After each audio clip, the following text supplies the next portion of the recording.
Right now, at this exact second, there are 10,000 bees within a mile of wherever you're sitting. Each one knows precisely where it is.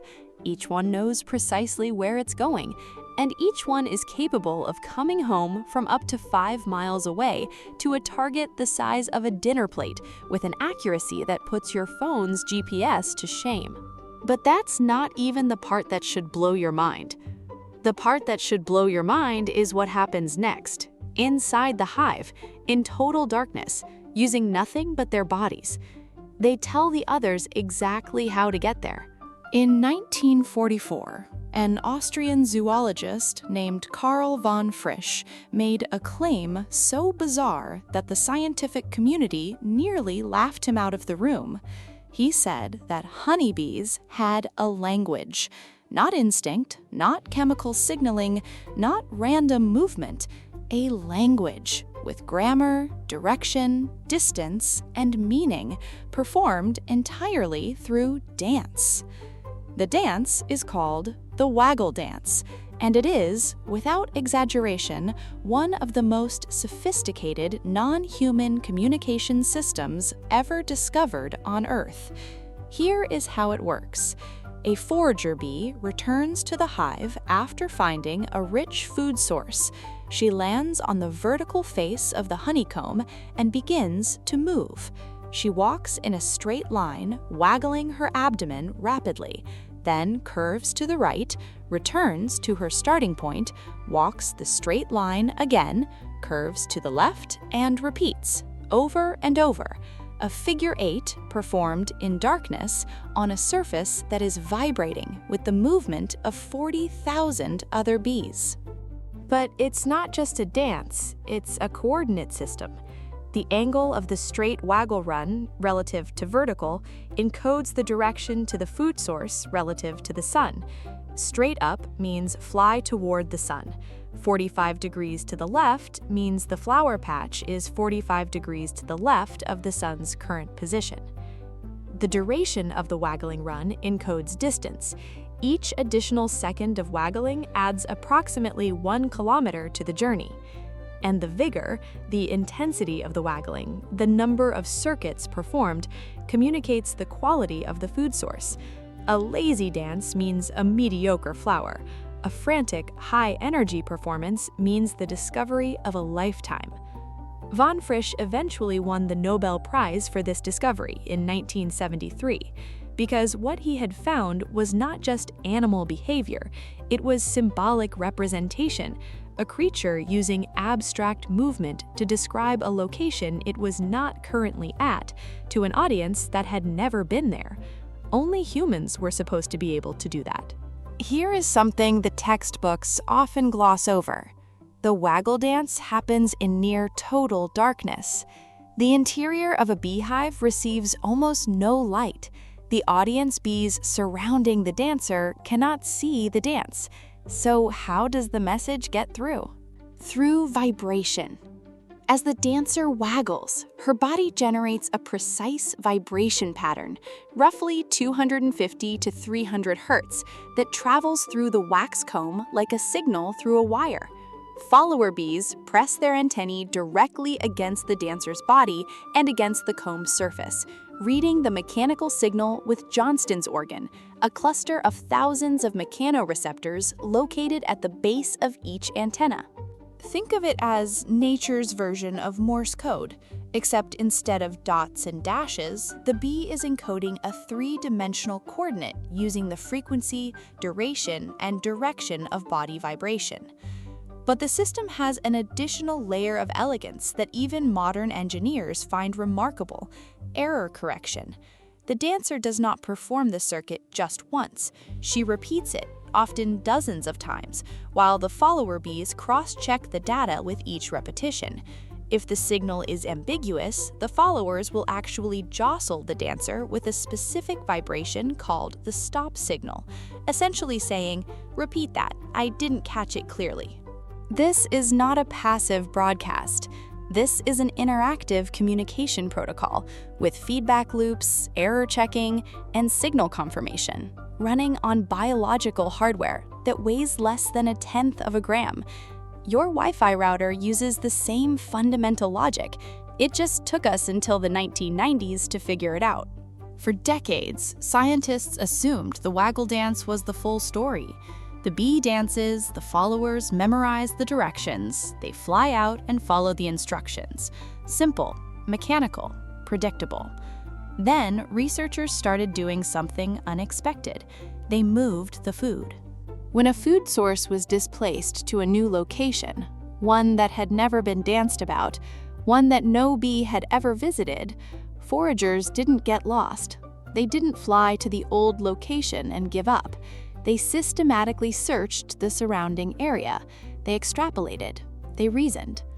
This behavior pointed to something that shook the scientific community. Bees don't just follow dance instructions like a GPS turn by turn. They build and maintain a cognitive map, a spatial representation of their entire foraging territory, held inside a brain containing fewer than 1 million neurons. To calibrate this map, bees use a multi-source navigation system that integrates at least 4 independent data streams simultaneously. First, the sun compass. Bees track the sun's arc across the sky and compensate for its movement in real time, meaning they understand that the sun at 9 a.m. and the sun at 3 p.m. are the same object, just in different positions. Second, polarized light.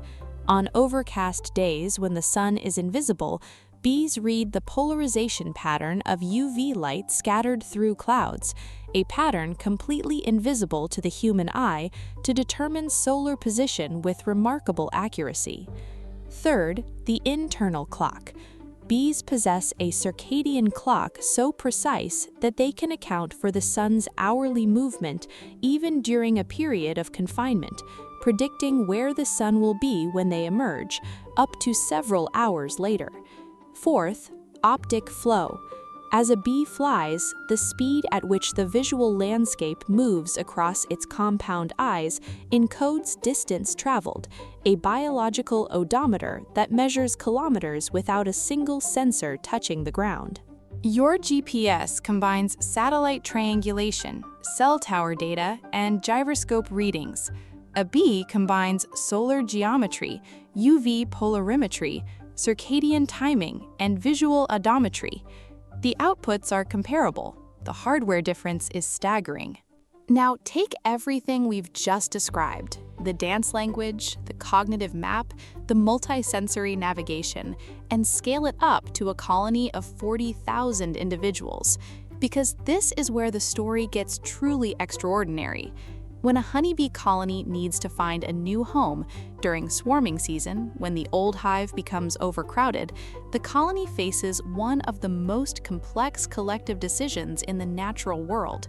They must evaluate potential nest sites, compare their qualities, reach a consensus, and commit the entire colony to a single choice, often with their survival depending on getting it right.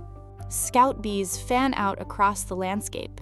Each one finds and evaluates a candidate site, checking the size of the cavity, the orientation of the entrance, the insulation properties of the walls, the drainage of the floor. Then each scout returns and dances. But here is the crucial detail.